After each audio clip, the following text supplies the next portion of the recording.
Welcome back to Gagnan. Abash. Abash. UK pronunciation हैला Abash.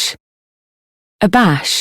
US रो pronunciation हैला abash, abash, एही शब्दटी को verb रूपे use करा जाई थाए।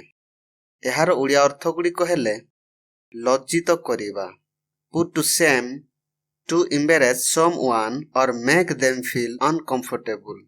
एहार माने हैला काहाकु लज्जित करिबा किंबा सेमानकु अस्वस्तिकर मने करिबा बा असुखकर मने करिबा।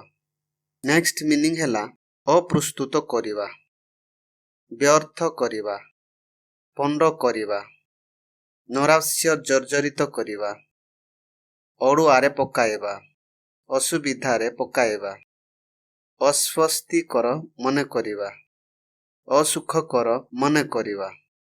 एहाकु भल भाबरे जानिबा पई केतोटी एग्जांपल गुड़िक देखिनेबा। First example, she felt abash after stumbling। हांपुड़ी पड़िबा परे से लज्जित अनुभव कले। He used to abash her। से तांको लज्जित करुथिले। एही शब्दर समस्त वर्ब रूप गुड़िक निजे देखि नियंतु एवं ता सहित सिनोनिम्स कोन कोन ताहा भी देखि नियंतु।